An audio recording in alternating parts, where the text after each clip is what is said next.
free application ang ituturo ko sa inyo or i-share ko sa inyo for today's video. So, kung ready ka na, make sure nakapag-like ka na, and syempre kung bago ka pa lang, nag-subscribe ka na, at syempre, mag-iwan ka ng comment dyan kung meron kang katanungan, suggestions, at iba pa.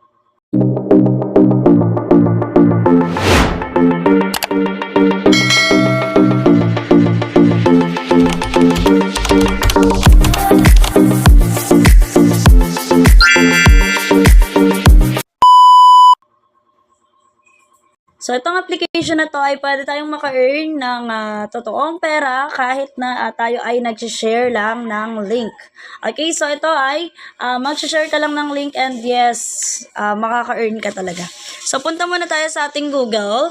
I-search natin ang Mobi.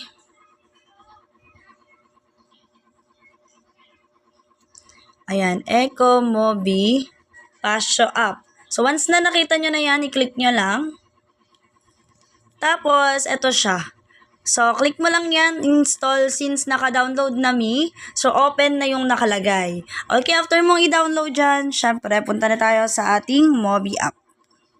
So, ito na nga yung Mobi app ko, pero syempre, bago to, magre-register muna tayo. Pakita ko sa inyo kung paano mag-register dito sa Pasyo or Eco Mobi Pasyo app.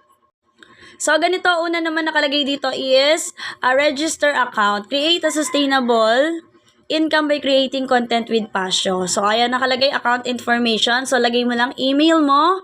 Basta yung active na Gmail account mo. Phone number mo active din. And syempre yung ating referral code, wag mong kakalimutang ilagay yan kasi mas maganda sa account yung meron kang referral code.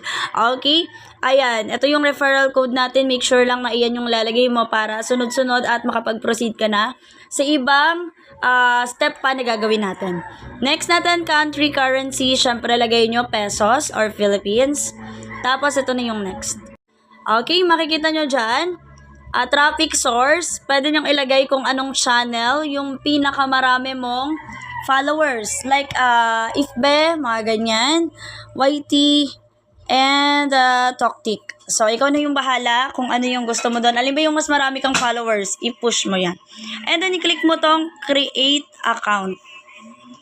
After mo mag-create account, lalabas nga ito, allow or don't allow. Ito yung permission, nang hihingi ng permission yung app ng ating mga notification. So, click mo lang yung allow. And then, after registration, may magpapa-activate sa'yo na account. Ayan.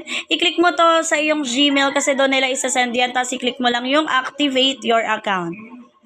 Nga na, nililink natin yung ating Google account, Gmail account dito sa ating Pasyo app or Eco Mobi Pasyo app. After natin i-link yan, click mo na yung close. Ayan, yung ating profile. Tignan natin ha kung saan nakikita to. So, pag andito ka na sa Pasyo app, click mo lang tong menu. Okay, pag click mo ng menu, nandyan na yung ating profile. Click ang profile ng set up mo ng maayos ang profile mo dito sa ating Eco Mobi Pasyo app. Okay, pagka-click mo nun, lalabas nga itong gender, male, female, or other. Okay, birthday, ilagay mo lang yung birthday mo, industry, depende kung anong niche, or ano ba dito, content yung gusto mong gawin, like fashion, accessory, health, beauty, and everything, kung ano gusto mo. Relationship, single, married, and other. Ikaw na yung bahala dyan.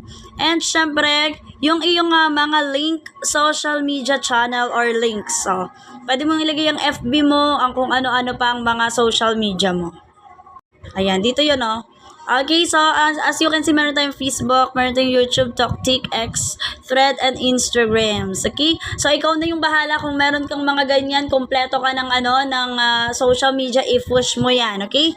And then, click mo lang yung save. And that's it. Meron ka ng account dito sa Eco Mobi Pasyo app. Lagyan mo lang ng profile. Ikaw na bahala sa profile. Username, syempre. And makikita mo dito, ayan. Pwede ka rin mag-invite. I-click mo lang invite friends. Okay?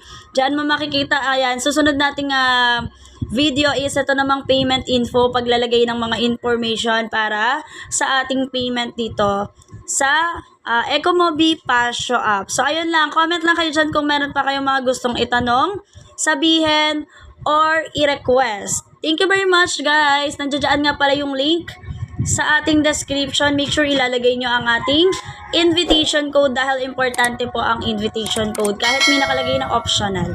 Thank you very much guys. Goodbye.